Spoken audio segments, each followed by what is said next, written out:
मौलवी साहब की बेटी पर क्यों हो रही है कब्र में अजाब, इस वीडियो को देखकर आप चौंक गए। नेक दिखने वाली आयशा। गांव में मौलवी अहमद साहब की बहुत ही इज्जत थी, बड़े ही दीनदार और नेक इंसान थे। उनकी बेटी आयशा भी ऊपर से तो बड़ी शरीफ और इबादत करने वाली लगती थी, लेकिन हकीकत कुछ और थी। जब घर वाले नजर नहीं रखते तो उसका असली रूप सामने आ जाता। सोशल मीडिया पर गैर महरम लड़कों से चैटिंग करना, झूठ बोलकर बाहर घूमने जाना और गलत रास्तों पर चलना, ये सब उसकी आदतें बन चुकी थी। माँ बाप को लगता था कि उनकी बेटी परहेजगार है, लेकिन आयशा गुनाहों में डूबी हुई थी। माँ बाप की नसीहत को नजरअंदाज करना। मौलवी साहब उसे बार बार समझाते, बेटी ये सब छोड़ दो, अल्लाह से डरो, गुनाहों से तौबा कर लो, कब्र और कयामत का दिन बहुत सख्त होगा। लेकिन आयशा को ये सब बस डराने वाली बातें लगती। उसे लगता था कि अभी तो मजे कर लो, बाद में तौबा कर लेंगे। उसे यह एहसास ही नहीं था कि मौत कब आ जाए कोई नहीं जानता।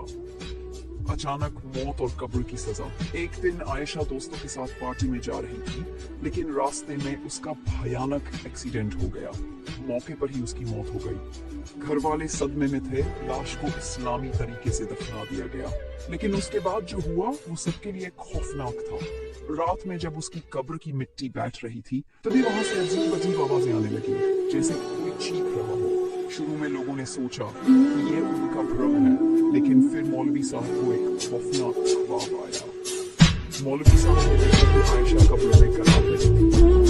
अब मुझे बचा लो, यहाँ बहुत अंधेरा है, सांप और बिच्छू मुझे काट रहे हैं, आग की लपटें मुझे जला रही हैं। उसने उर्दू में बताया, दो फरिश्ते आए और मुझसे पूछा कि मैंने अपनी जिंदगी कैसे गुजारी, लेकिन मैं कोई जवाब नहीं दिया। फिर उन्होंने लोहे के घोड़े से मौलवी साहब आग से कि उनका पूरा बदन कांप रहा। सुबह उन्होंने गांव के लोगों के लिए बात की। इस तरह से कई लोग और आयशा इस्लाम में जीना और वैसे बड़ा